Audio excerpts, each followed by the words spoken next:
You're listening to the Immigration Lawyers Toolbox Podcast, the podcast that keeps your practice sharp and your clients happy.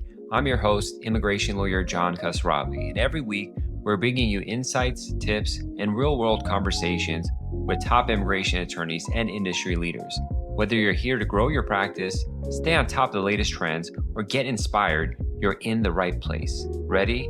Let's go. Hello, fellow Toolboxers. Welcome to episode 430 of the Immigration Lawyers Toolbox. I'm doing some special on-air editing while we're doing this to see if it works, and it's a little bit different. Hopefully the sound comes through. I'll see. Ask my editor. Might have to redo this whole episode. It's episode number 430. We're talking about top 10 tips. I'm a couple of days late. I was out of town visiting the wonderful East Coast area, DC, Virginia, Maryland. Very beautiful place over there. Exact opposite of the desert that is Los Angeles, and much less expensive. Gas was like $2 cheaper over there. Food was, I had a steak that was like at a nice fancy place. The bill came out to like half what it would have been in LA. So I might be moving over there to Virginia, Maryland area. We'll see. But it was very nice, and maybe have my associate already lives in Virginia, so I might just move everything over there. But who knows? What are we going to talk about today? Top 10 tips of things I learned about. The reason I'm kind of hesitant and all this that I watch myself in this video, but with this software update I'm doing, there's a delay. So I'm seeing myself 3 seconds ago talking. So it's really throwing me off. I'm going to stop looking at the video when I'm doing this. But a lot of you, most of you, almost all of you listen on audio, so you don't know what I'm talking about. So what should we start with? I want to thank our sponsor. It's very important. We got to get the show up and running and provide good service to people. And a key person that's been supporting this podcast in the latest issue number 10 of the Immigration Lawyers Toolbox magazine is e-immigration by Serenade. If you're interested in publishing, get your name out there. You might not be able to get on certain panels and other presentations, but if you know what you're doing on a niche area, we're happy to have you come and give an article, maybe have you on the podcast, talk about it. Please let me know, email me. But thank you for your sponsor of the podcast and magazine, e-immigration by Serenade. Are you shopping for immigration law software? Don't let shiny demos cloud your judgment. Before you choose a platform, ask the questions that really matter about security, support, and the fine print. E-immigration's free checklist, 25 questions to ask before choosing immigration law software, gives you the exact prompts to cut through the sales spin and get real answers. Save yourselves time, headaches, and buyer's remorse. Find it at offers.eimmigration.com/vendor-QA or vendor-QA, courtesy of eImmigration. We'll have a link in the bottom so you can pick that in the show notes. But again, it's offers.eimmigration.com/vendors-QA. I think it's supposed to say hyphen, but dash is. Other than that, join our immigration law community on circle.so. We're growing and growing, going to hit 500 pretty soon. A lot of people are joining it, so don't miss out on that. All you got to do is go to our website, immigrationlawyerstoolbox.com, click on the community page, and there we'll see that you fill out the information. Primarily, we want to see your U.S. lawyer. That's what we're trying to check. And we'll take a look at that and add you, and you get our newsletter too, where we publish a lot of content that's helpful for immigration practitioners, game-changing content about how to practice better. Because I'm getting more and more focused on the stuff I'm putting out in the Immigration Lawyers Toolbox, and it's going to be hardcore stuff. It's going to help build your practice and AI, business management, case law, all that kind of stuff. We're putting it out there. So having said all that, let's get the show started. So number one is the government shutdown. I don't have anything particular to say on this because it's still pending almost a month now. And, if you're dealing with Department of Labor, might be some stuff. For H-1Bs, USCIS just did a notice to say that they're going to make it a little more flexible under the situation when you file. I don't know all the details of it, but it didn't really affect our case. If your case is administrative processing, especially with the embassy, might take longer. But we're getting approvals on, USCIS stuff. And I just got an approval for a consular processing out of London, a visa issued a couple of days ago. So it seems like generally it's happening. But, as time goes on, it's going to get hit worse and worse, and it's going to be problematic.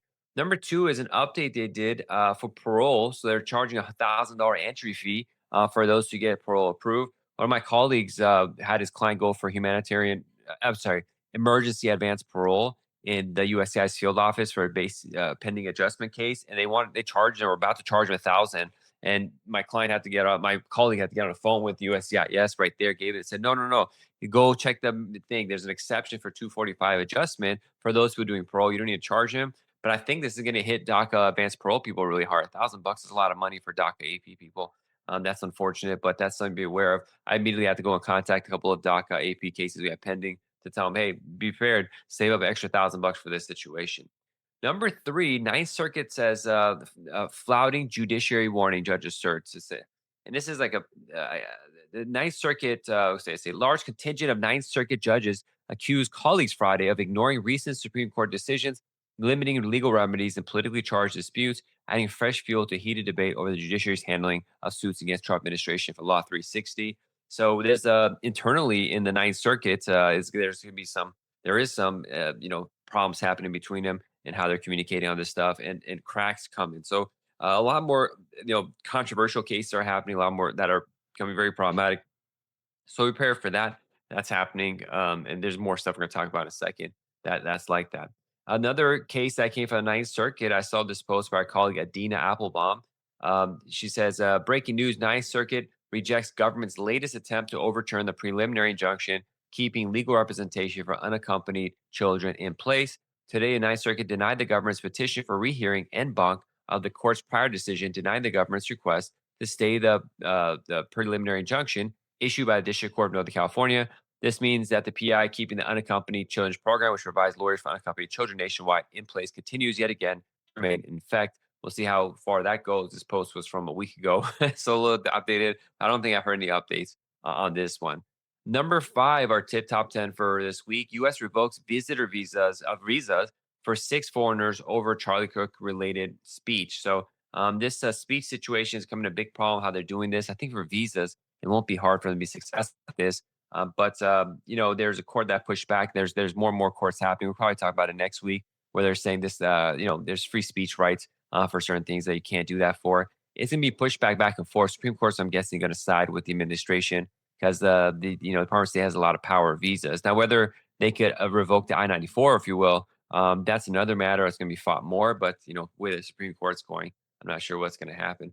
On today's quick second, remind you of our group on circle.so, where we are posting job listings. I was scouring the internet, constantly updating immigration law. We keep seeing job postings every day for immigration lawyers and positions that are good across the country. If you're a member of our Circle group, and it's free for U.S. lawyers, you'll have the job listing link on the left-hand side of the panel. Just click on that, and you'll see recent posts that you could jump on and get opportunities all across the world. And if you're, I copy paste a lot of the information there, so you kind of get information of sometimes how much the people are paying and what benefits they are, what requests they are. So you get an idea of maybe if you're an employer trying to hire, that'll be a good place to go see what other people are doing so that you could kind of prep your response or your post, how it's going to look like. So it's for the employer and the employee side. Interesting stuff. Let's get back to the show. Next post is by Jihan Merlin, a colleague as well. Said, update: a win for spouses of H-1B holders. The Supreme Court just declined to hear the challenge to the H-4 EAD program, thereby letting stand the D.C. Circuit's ruling that protects work authorization for certain spouses of H-1B holders. So that's really cool. The important aspect. The government's constantly try to fight them on that, try to get done, try to get out. But H-4 EADs for spouse of H-1Bs, a lot of times for people who have I-140 is approved and extended on H-21. I don't want to go too much details on that, but that's that. Number seven, no new AAO decision. So this happened last administration too, and they came back. But since March, there's been no new AAO decisions posted on the AAO unpublished decision website. So that's troublesome. Again, last administration, there was about a month or two period where this happened, but then they updated it and they changed how the site is configured. But what we do at the part of our Circle SO community page is I get every month's like NIW, EB1A cases, L1s, this and that. And I have an AI review them, break them down, and then I further review them, pick and choose the best ones. Also, I give all this data for free on the community page so people could quickly, like if they have a case that comes in a certain EB1A kind of case, a dancer, they could quickly see all the dance jobs that were listed in the last year or something like that. And they go read those AO decisions and get a better idea to help prepare for the case. But that's a nasty one hit when they do that because I learned so much from these AO decisions. We'll see what happens. Tip number 8 is USCIS updated the policy manual on the marriage cases. And at first, I was really shocked and worried, but I didn't see major issues per se in there. But one thing I thought actually was helpful is that this online marriages, proxy marriages, where it's double proxy not there. It did solidify, in my opinion, that the focus is on where the jurisdiction where the marriage occurred, if it was valid or not. So it solidified, well, if people aren't in Utah and the Utah online marriage is good, and we've had consistent approvals on this for the last 5 years since this started. But right when I was happy about that, I saw someone post Jath on LinkedIn as a colleague of ours, and he the source was Reddit, and so he didn't have a link to the source. And on Reddit, who knows? And people make mistakes, and they say their denials for one reason or another. But they said they did the Utah marriage, and the embassy denied it. USCIS approved. Embassy denied, saying it's not a valid marriage because you weren't there at the time, and also you didn't update your home country at the marriage there. I never had that issue. I don't think it's a valid thing. I would challenge that. But that throws everything in a loop. As soon as you're happy, you go unhappy. And one note is in the footnotes, it cited to one court case. The court that was interesting. The court case, it's a BIA decision, old one from 1969, matter of Pearson. And it said it just highlighted that in this case, it says since the divorce obtained by a petitioner in Mexico dissolving his prior marriage in connection with which he was in Mexico only a few hours to obtain an attorney and did not appear before the Mexican court is not valid under the laws of Nevada, the state where the subsequent marriage to beneficiary was contracted. So it's very important to, and this popped up my earlier in my practice. I ran into this and I learned about it. I'd have to deal with it. Unfortunately, one of my colleagues, Heather Poole, I haven't talked to her in a long time, but Heather Poole had told us that she had learned about in California, if you have two California residents and they go to another state and get another country get divorced, California will not recognize that. And the USCIS will deny the marriage case, saying your subsequent marriage to that divorce is not valid because you're already married. You didn't have a proper California divorce. So I was hesitant when the people do go out, if they're residents here and they get divorced overseas, that's an initial red flag that you got to maybe get in family law attorney, this and that. And the situation actually came up where we had a case my colleague brought in, my associate, senior associate Anya, where it was a Virginia couple. They got divorced outside the country, and then they. Oh, thank you, Helen. Helen, I was watching. It says I hear loud and clear. I appreciate that. And then they got divorced in I'm trying to redact in my head where they went, but in a foreign country, and they came back to the U.S. and they got remarried. The petitioner got remarried, and like we can't accept the case because you got the divorce overseas. Go talk with a Virginia lawyer about this. They talked to two family lawyers, and they wouldn't write down their opinion of whether the subsequent marriage is valid and stuff. And I'm like, well, you're a lawyer, write down opinion so we could go by that. If they don't, we can't accept the case. And so we didn't accept the case. And 2 months goes by, and I can't remember if it was a district court case or a circuit court out in Virginia where someone had that exact situation. USCIS denied the case, saying the divorce was foreign, wasn't in the state of Virginia. They denied it, but the federal court said that in Virginia we will accept a foreign divorce, and as long as it's done properly there. And so that could create a split where in California that wouldn't work, but in Virginia it does. So then it goes this family law stuff. So if you come to you as an immigration attorney, tell them to get a written statement from a family law attorney so you don't go later in time and have massive where they say, "Oh, you should have known about this." But it shows like the inconsistencies. It's hard. It's 50 states, 50 opinions, and circuits, and all this kind of stuff. Tip number 9: H-1B site update. I'll just keep it brief, but they updated the H-1B USCIS page and explaining how the $100,000 circumstances will happen. For example, I think like F1 changes status, won't have a $100,000 fee, but if they leave and get a visa to come back in, they will, or something like that. I haven't read it fully, but I want to get this episode out quickly because I just got back from vacation. But that's going to pop up. Then is a complicated one, but be prepared. There's more info on the H-1B website, USCIS.gov.